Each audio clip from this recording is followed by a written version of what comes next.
నమస్తే. నేను మీ కుప్ప పద్మిని. ఇన్నాళ్ళు మీ సపోర్ట్‌ని నాకందిస్తూ, మీ ప్రేమని నాకందిస్తున్న ప్రతి ఒక్కరికి కృతజ్ఞతలు. ఇప్పుడు చూడబోతున్న ఈ వీడియో కూడా ఖచ్చితంగా మీకు ఉపయోగపడుతుంది.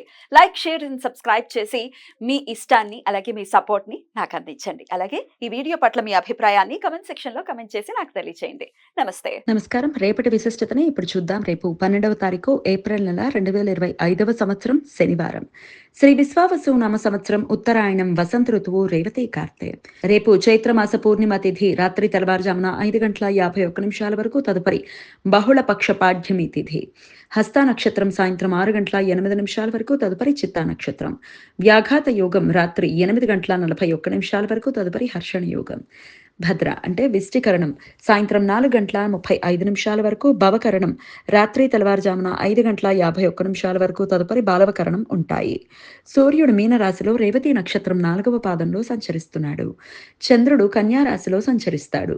నక్షత్ర వర్జం రాత్రి 3:09 నుండి రాత్రి తెల్లవారుజామున 4:57 వరకు. అమృతకాలం పగలు 11:23 నుండి మధ్యాహ్నం 1:11 వరకు. హైదరాబాద్ ప్రాంతం వారికి రేపు సూర్యోదయం ఉదయం 6:02 సూర్యాస్తమయం సాయంత్రం 6:32 చంద్రోదయం సాయంత్రం 5:05 చంద్రాస్తమయం ఎల్లుండి తెల్లవారుజామున 5:59 అభిజిత్ ముహూర్తం పగలు 11:52 నుండి మధ్యాహ్నం 12:42 వరకు. దుర్ముహూర్తం ఉదయం 6:02 నుండి 7:42 వరకు. రాహుకాలం ఉదయం 9:10 నుండి 10:43 వరకు. గుళిక కాలం ఉదయం 6:02 నుండి 7:36 వరకు. యమగండం మధ్యాహ్నం 1:51 నుండి 3:24 వరకు. రేపు చైత్ర పూర్ణిమ, నూతన సంవత్సరంలో వస్తున్న మొదటి పూర్ణిమ. రేపు భక్తులు తమ కుటుంబ ఆచారాల ప్రకారం రోజంతా ఉపవాసం ఉండి రమా సహిత సత్యనారాయణ స్వామి వ్రతం ఆచరిస్తారు. రేపు మహా చైత్రి అనే అలభ్య పుణ్య యోగం. రేపు జీవ నదులలో పుణ్య స్నానాలు చేసి దాన ధర్మాలు చేయటం వలన విశేష ఫలితాలు ఉంటాయని భక్తుల విశ్వాసం. రేపు హనుమాన్ జయంతి. ఉత్తర భారతదేశంలో రేపు హనుమాన్ జయంతి వేడుకలు ఘనంగా జరుగుతాయి. ఆంధ్రప్రదేశ్, తెలంగాణ రాష్ట్రాలలో రేపటి నుండి 41 రోజుల హనుమాన్ దీక్ష ప్రారంభమై వైశాఖ బహుళపక్ష దశమి రోజు ముగుస్తుంది.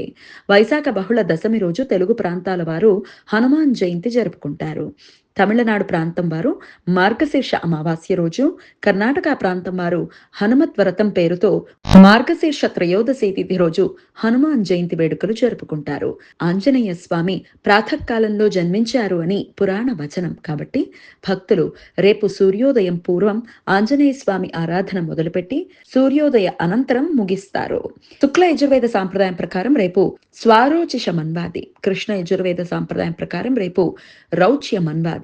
ప్రతి మన్వాది రోజున పితృదేవతలకు తర్పణాలు ఇవ్వటం సాంప్రదాయం. రేపు అన్వాదానం. వైష్ణవులు అన్వాదానం రోజు ఉపవాసం ఉండి ఎల్లుండి ఇష్టి రోజు యజ్ఞం చేస్తారు. కొన్ని ప్రాంతాలలో రేపు మదన పూర్ణిమగా ఆచరిస్తారు, కానీ ఎక్కువ ప్రాంతాలలో పాల్గొన పూర్ణిమను మదన పూర్ణిమగా జరుపుకుంటారు. రేపు సర్వదేవతా దమనోత్సవం. గత పక్షం రోజులుగా తమ ఇష్ట దేవతలకు ఆయా రోజులలో దవనం ఆకులతో పూజ చేయలేకపోయిన వారు రేపు తమ ఇష్ట దేవతలను పూజించడానికి అనుకూలం. రేపు నృసింహ డోలోత్సవం. భక్తులు రేపు లక్ష్మీ నరసింహ స్వామికి ఊయల సేవ చేస్తారు. ఏకార్గళ దోషం రేపు సాయంత్రం 6:08 నుండి రాత్రి 8:41 మధ్య కాలంలో ఏర్పడుతుంది. వ్యాఘాత యోగం జరుగుతున్న సమయంలో రవి రేవతి నక్షత్రంలో, చంద్రుడు చిత్తా నక్షత్రంలో సంచరిస్తున్నప్పుడు ఈ దోషం ఏర్పడుతుంది. ఈ సమయంలో శుభకార్యాలు చేయడానికి అనుకూలం కాదు. బుధ పంచ సప్త శలాక వేధ రేపు ఉదయం 11:22 నుండి సాయంత్రం 6:08 వరకు ఉంటుంది. బుధ గ్రహం ఉత్తరాభాద్ర 1వ పాదంలో సంచరించే సమయంలో చంద్రుడు హస్త నక్షత్రం 4వ పాదంలో సంచరిస్తున్నప్పుడు ఈ వేధ ఏర్పడుతుంది. శుక్ర పంచ సప్త శలాక వేధ, శని పంచ సప్త శలాక వేధ, రాహు పంచ సప్త శలాక వేధలు రేపు సాయంత్రం 6:08 నుండి రాత్రి 12:53 వరకు ఉంటాయి. శుక్ర, శని, రాహు గ్రహాలు ఉత్తరాభాద్ర నక్షత్రం 4వ పాదంలో సంచరించే సమయంలో చంద్రుడు చిత్తా నక్షత్రం 1వ పాదంలో సంచరిస్తున్నప్పుడు ఈ వేధలు ఏర్పడతాయి. ఈ వేధల సమయంలో శుభకార్యాలు చేయడానికి అనుకూలం కాదు. ఈ సమాచారాన్ని మనకు అందించిన వారు మేడికొండూరు విశ్వనాథ్ ప్రసాద్ గారు. ఆయనకు కృతజ్ఞతను తెలియజేస్తూ హనుమాన్ స్మరణతో సమస్త సన్మంగళాని భవంతు. నమస్కారం.